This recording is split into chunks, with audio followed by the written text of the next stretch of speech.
नमस्कार दर्शकों, मेरा नाम है संजय डबराल और मैं कर रहा हूं यात्रा गंगा के उद्गम यानी गौमुख की।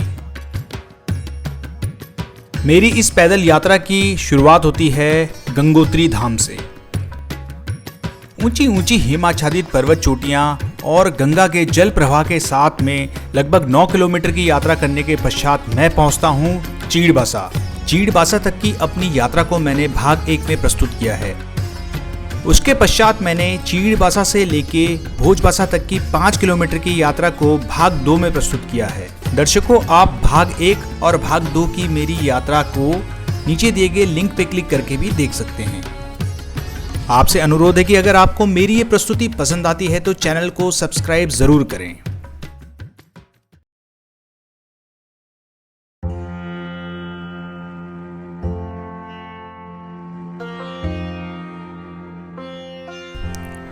भोजबासा और उसके चारों ओर लगभग माइनस टेम्परेचर रहा होगा और रात में कड़ाके की ठंड थी। हमारे चारों ओर स्थित ऊंची ऊंची हिमाच्छादित पर्वत चोटियों पर सूर्योदय तो हो चुका था, परंतु हम उस सूर्य की पहली किरण का इंतजार कर रहे थे जो हमारे ऊपर पड़े और थोड़ी सी हमें गर्मी प्रदान करे। लगभग 7:40 पर हमें वो सूर्य की पहली किरण नजर आई जो कि मणि के समान हिमालय के ऊपर से दमक रही थी। दर्शकों, भोजबासा में गंगा बिल्कुल हमारे सामने से होके बहती है। एक तरफ ऊंची ऊंची भागीरथी की पर्वत चोटियां और वहां से निकलने वाली गंगा को देख के जहां मन प्रफुल्लित हो रहा था, वहीं सूर्य की गुनगुनी धूप से हमारा तन भी प्रफुल्लित हो रहा था। दोस्तों, भोजबासा से जिन यात्रियों को तपोवन जाना होता है वो गंगा को इसी रोपवे की मदद से पार करते हैं। वेल, गुड मॉर्निंग दोस्तों फ्रॉम भोजबासा। इस समय पे हम लोग भोजबासा में लाल बाबा आश्रम में रुके थे। यहाँ की जो हाइट है वो है 4000 मीटर। हाई एल्टीट्यूड सिकनेस और हेडेक आपको फील होगा, वो कॉमन है। तो भोजबासा से अभी हम लोग गौमुख की तरफ ट्रैक करना स्टार्ट कर दिए हैं। अभी मैं आपको दिखाता हूँ कि यहाँ से शिवलिंग पर्वत जो कि हमारे सीधे हाथ पे पड़ता है वो भी साफ साफ दिखना स्टार्ट हो गया है। आप देख सकते हैं। जैसा कि हम उम्मीद कर रहे थे, आज मौसम बहुत साफ था और हमें ऊंची ऊंची हिमालय की सभी चोटियां साफ साफ नजर आ रही थी। माउंटेन लवर्स दोस्तों के लिए एक ट्रीट है। वो देखिए, माउंट शिवलिंग, अद्भुत, विशाल, मैजेस्टिक। सुंदरता को बयान करने के लिए शब्द नहीं है। इस समय पे हमारे ठीक सामने है शिवलिंग पर्वत। 6543 मीटर ऊंचा शिवलिंग पर्वत भोजबासा से थोड़ा सा आगे बढ़ने पर हमें साफ साफ अपने दाएं हाथ की तरफ दिखाई देता है।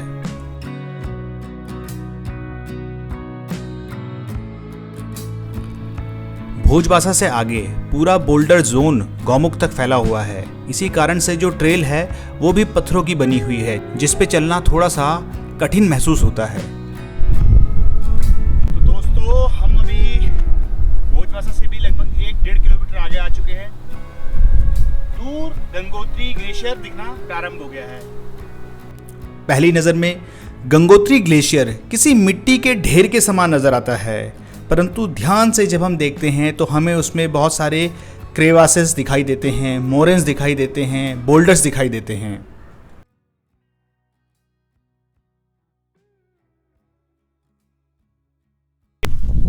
तो दोस्तों, आप ये जो नीचे का एरिया देख रहे हैं जिसमें आपको बड़े बड़े बोल्डर्स नजर आ रहे हैं और आपको एक ऐसे करके एक रिज लाइन नजर आ रही होगी जिसमें पहाड़ी ढाल नजर आ रही होगी। वैज्ञानिकों के हिसाब से कुछ सालों पहले तक तो ग्लेशियर यहीं पे था। सैटेलाइट की इमेजिंग, जैसे कि मैंने वीडियो में अगर देखा होगा आपने, सैटेलाइट इमेज से भी पता चलता है कि ग्लेशियर यहाँ पे था। आप उसके निशान भी देख सकते हैं कि ग्लेशियर की मार्किंग छूट गई है, बाकी वेजिटेशन वगैरह ऊपर रह गया है। में पूरा एरिया जो था, अभी ग्लोबल वार्मिंग के कारण ग्लेशियर जो है इंस्टेड आगे बढ़ने के बजाय पीछे रिसीड हो रहा है। समय समय पे किए गए वैज्ञानिक शोध और सैटेलाइट इमेजिंग भी यही बताती है कि गंगोत्री ग्लेशियर प्रतिवर्ष 25 मीटर की दर से पिघल रहा है।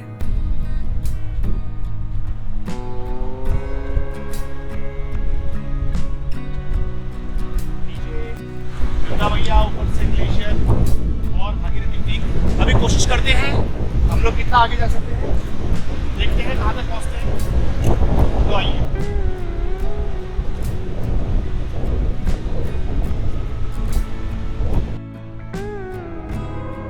अगर दूरी की बात करी जाए तो हम ग्लेशियर से लगभग 1 किलोमीटर पीछे थे, परंतु इस 1 किलोमीटर में इतने सारे बोल्डर्स थे, इतने सारे लैंडस्लाइड जोन थे कि उसको पार करना बिल्कुल इम्पॉसिबल लग रहा था। हमें एक एक कदम बिल्कुल फूक फूक के रखना पड़ रहा था, क्योंकि अब गौमुख की जो पुरानी ट्रेल थी वो तो लैंडस्लाइड में ख़त्म हो चुकी थी, परंतु अब हमें अपने आप अपने विवेक से खुद रास्ता ढूंढना पड़ रहा था। इसके कारण हमें टाइम भी बहुत ज़्यादा लग रहा था। तो दोस्तों, नेचर की जो फ्यूरी है उसके सामने पे इंसान की तो कोई औकात है नहीं। पूरी गौमुख की जो ट्रेल है भोजवासा के बाद से, वो देखिए पूरी टूट चुकी है। ये जो बोल्डर्स है, रॉक जोन है, ये था ही नहीं पहले। अभी एक एक कदम हमें बड़ा फूक फूक के लेना पड़ रहा है। लूज बोल्डर्स है। ग्लेशियर, अभी भी हम ग्लेशियर के पास आ गए, लेकिन कहीं भी रास्ता नजर नहीं आ रहा है। बहुत दुख हो रहा है वाकई में। प्रकृति का जो ये रूप देख के बहुत दुख हो रहा है। देखते हैं, चलिए कितना आगे जा सकते हैं। मेरा मित्र जो है थोड़ा सा उसको हाई एल्टीट्यूड सिकनेस फील हो रही है, वो आराम कर रहा है, पर उसको छोड़ के मैं नहीं जाना चाहता हूँ। मैं कोशिश करूँगा कि हम लोग गौमुख के समिट पॉइंट तक तो पहुँच ही जाए। बाकी देखते हैं ऊपर वाले की मर्जी क्या है। वैसे मेरी इन्फॉर्मेशन के हिसाब से भी गौमुख की पुरानी ट्रेल टूट गई थी, परंतु मैंने सोचा था कि जैसे तैसे हम लोग बोल्डर्स को पार करके हम गौमुख तक पहुंच जाएंगे, परंतु इस हद तक के बोल्डर्स मैंने एक्सपेक्ट नहीं किए थे। दोस्तों, हम लगभग जो मंदिर है, मंदिर से भी लगभग 1 किलोमीटर आगे आ गए थे, लेकिन आगे गौमुख तो दिख रहा है। गंगोत्री ग्लेशियर, गौमुख तो खत्म हो चुका है, लेकिन गंगोत्री ग्लेशियर ठीक हमारे लगभग 5 से 1 किलोमीटर दूर है। पर वहाँ पे ना कोई ट्रेल है, ऊपर से बड़े बड़े बोल्डर्स हैं। इतनी हाई एल्टीट्यूड में हम अपनी सेफ्टी को भी दांव पे नहीं रख सकते। इसलिए हम लोगों ने ये डिसीजन लिया है कि यहाँ से अब हम रिटर्न हो जाएंगे। लेकिन बड़ा दुखद ये है कि ग्लोबल वार्मिंग तो थी, वो तो एडजस्ट कर ही रही है, लेकिन उसके साथ साथ मुझे लैंडस्लाइड वगैरह और जो रिलेटिव जो एक्टिविटी बढ़ गई है ना, उसने सब कुछ यहाँ का पूरा तहस नहस कर दिया है। और ये तभी हम देख पा रहे हैं जब हम यहाँ आ रहे हैं, नहीं तो हमें वहाँ नीचे मैदानी इलाकों में पता ही नहीं है कि ऊपर भी इतनी छेड़छाड़ हो रही है। एवरेज टेम्परेचर इस साल 2022 में 6 से 7 डिग्री ज़्यादा चल रहा है। अप्रैल महीने में ही बहुत ज़्यादा गर्मी पड़ रही है, लेकिन हिमालय का भी ऐसा रूप होगा ये हमने सोचा नहीं था। तो दुख भी हो रहा है कि वहाँ तक नहीं पहुँच पा रहे हैं, लेकिन खुशी भी है कि चलो हम लोगों ने यहाँ तक तो किया है। वैश्विक तापमान वृद्धि यानी कि ग्लोबल वार्मिंग की समस्या, जिसके ऊपर कई सारी साइंटिफिक रिसर्च चल रही हैं, इस क्षेत्र में आने के बाद में हमारे जैसा आम आदमी भी उस समस्या को महसूस कर पा रहा था। तो दोस्तों, गौमुख से थोड़ी ही दूरी पर है मैं, मेरे साथ में मेरे मित्र भाई सखा शशांक जखमुला है। मैं उनसे पूछना चाहूँगा कि उनका ये एक्सपीरियंस कैसा रहा, क्योंकि पहली बार उन्होंने हाई एल्टीट्यूड का कोई ट्रैक किया है, वो भी इतना लंबा। तो शशांक भाई, कैसा रहा आपका ट्रैक? आपकी मतलब जेन्युइन प्रतिक्रिया क्या थी? टफ था, आसान था, क्या समस्या यहाँ की?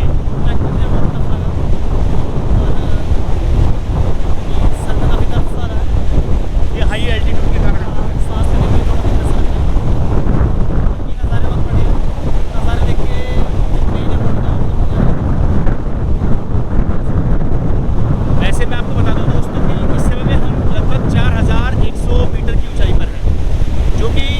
हाइट है, और अगर प्रॉपर एक्लेमेटाइजेशन ना हुआ हो तो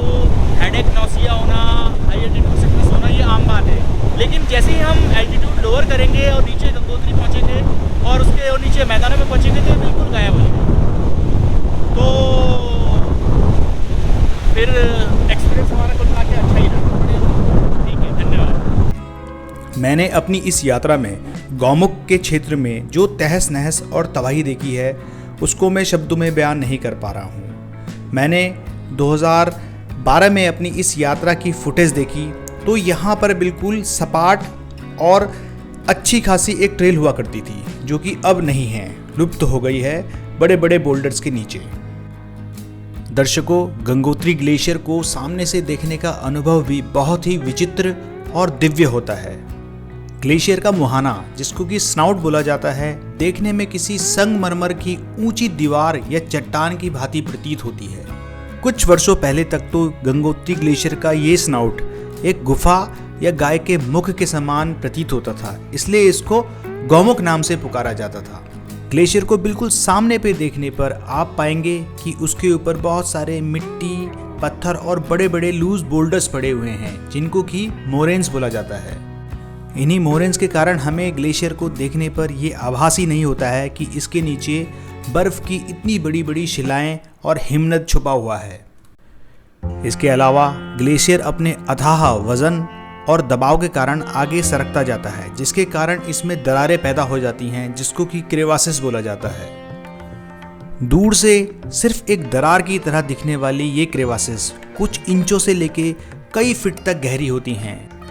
ग्लेशियर को क्रॉस करते समय बहुत बार क्रेवासिस के अंदर फंसने के कारण हिमालयी क्षेत्र में बहुत दुर्घटनाएं हुई हैं। तो दर्शकों, ये थी मेरी प्रस्तुति गंगोत्री से लेके गौमुख तक की दिव्य यात्रा की, जिसको कि मैंने 3 भागों में आपके सामने प्रस्तुत किया था। मेरा नाम है संजय डबराल और मैं हिमालय और नेचर से जुड़े हुए टॉपिक्स के ऊपर पे वीडियोस और डॉक्यूमेंट्री बनाता रहता हूँ। मुझे पूरी उम्मीद है कि आपको मेरी ये प्रस्तुति पसंद आई होगी। अगर ऐसा है तो वीडियो को लाइक करना ना भूलिए। साथ साथ अगर आपने अभी तक चैनल सब्सक्राइब नहीं किया है तो चैनल को सब्सक्राइब ज़रूर कीजिए और बेल आइकन प्रेस करना ना भूलिए। तब तक के लिए, अगली वीडियो के लिए मुझे आज्ञा दीजिए। नमस्कार।